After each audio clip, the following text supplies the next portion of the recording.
मैं डॉक्टर सूरज प्रकाश आरोग्य केंद्र का एज ए चेयरमैन काम देखता हूँ। सर, ये कौन सा हॉस्पिटल है जिन्होंने ये प्रेस वार्ता की? ये डॉक्टर सूरज प्रकाश आरोग्य केंद्र है और भारत विकास परिषद एक संस्था है, पूरे देश में काम कर रही है।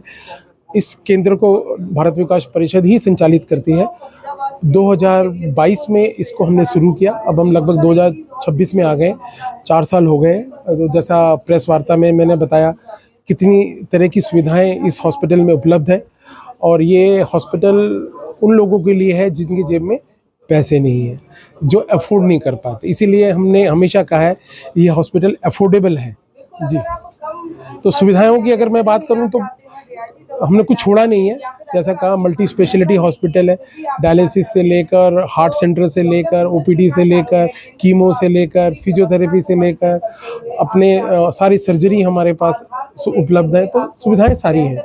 ये हॉस्पिटल है कहाँ पर और लोग कहाँ कैसे पहुँचेंगे, और इसमें जो आयुष्मान में कितना काम होगा? देखिए, अब जैसा मैंने अभी आप सबको बताया कि अब आयुष्मान हमारे यहाँ आ गया है। आयुष्मान जिसके पास भी कार्ड है और जो सुविधाएं आयुष्मान में उपलब्ध है, जो आयुष्मान में उपलब्ध है, देखिए ये गवर्नमेंट के गाइडलाइंस होते हैं कि क्या क्या सर्विसेज गवर्नमेंट हमें देती है। उन सारी चीज़ों को अपने यहाँ हॉस्पिटल में आयुष्मान की सर्विसेज दे रहे हैं। हॉस्पिटल को बताएंगे जरा कहाँ पर? ये हॉस्पिटल सेक्टर 8 में है। यहाँ पे पुलिस थाना है सेक्टर 8 में, उसके 2 बिल्डिंग छोड़ के डॉक्टर सूरज प्रकाश आरोग्य केंद्र है। अगर बात करें तो आयुष्मान कार्ड से कितने लोग जो आ चुके हैं? देखिए, अभी 1 महीना ही हुआ है आयुष्मान को कार्ड को है। धीरे धीरे लोगों को पता चल रहा है, जैसे जैसे आप लोग, जैसे मीडिया के पत्रकार बंधु इस चीज़ को आगे बढ़ा रहे हैं, लोगों तक पहुँच रहे हैं, लोग आ रहे हैं। समय लगता है, पर मुझे लग रहा है कि धीरे धीरे फरीदाबाद आएंगे वो सबको इलाज मिलेगा। इसीलिए तो लिया है हमारा। देखिए, मैं बताऊं, हमारा लक्ष्य भी यही है। हम ऐसा नहीं करते कि हम ये कह देंगे कि आयुष्मान है पर हमारे पास सेवा ही नहीं है। हम 100% आयुष्मान के कार्ड वालों को यहाँ पे सुविधाएं देंगे। हम प्रतिबद्ध हैं, हम कमिटेड हैं। मैं डॉक्टर रमेश अग्रवाल हूँ, यहाँ पे मेडिकल डायरेक्टर की जिम्मेवारी है मेरे पास, और मैं बच्चों का स्पेशलिस्ट भी हूँ। आज प्रेस वार्ता की है, किस विषय पे की है, इसका उद्देश्य क्या है? इसका उद्देश्य ये था कि हमारे हॉस्पिटल में अब काफ़ी सुविधाएं उपलब्ध हो गई हैं, सभी डिपार्टमेंट फंक्शनल हैं, बहुत सारे आयुष्मान के डिपार्टमेंट भी यहाँ पे अवेलेबल हैं, टीपीएस भी हैं और चीज़ें भी हैं, ताकि सारी जानकारी आपको देने का हमारा पर्पस था, ताकि ये बातें समाज के अंदर जिनको हम देना चाहते हैं, जिनको यहाँ पे हम फैसिलिटी प्रोवाइड करना चाहते हैं, वहाँ तक पहुँच सके।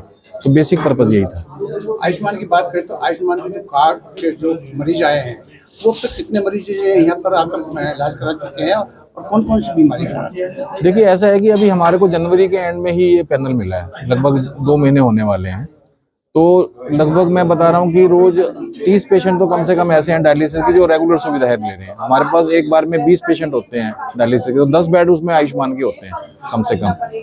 उसके अलावा अभी 1-1, 2-2 करके ही पेशेंट आ रहे हैं। जैसे अभी 4-5 पेशेंट ऑर्थोपेडिक्स के यहाँ ऑपरेट हो चुके हैं, 1-2 सर्जरी के भी हो चुके हैं, आई के ऑपरेट हो चुके हैं।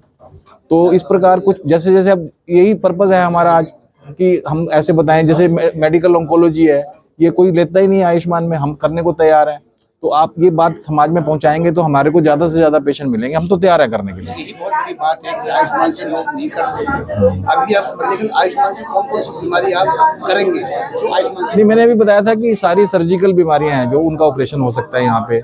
अब कुछ सरकार ने ही ऑपरेशन निकाल दिए उसमें से, वो तो मजबूरी है हमारी। जैसे नी रिप्लेसमेंट नहीं होती, कोलिसिस्टेक्टमी जो दूरबीन से होती थी, लैब कोली, वो नहीं होती है। आई के कैटरेक्ट भी नहीं होते, वो सबने सरकारी हॉस्पिटल में अलाउ कर दिया है।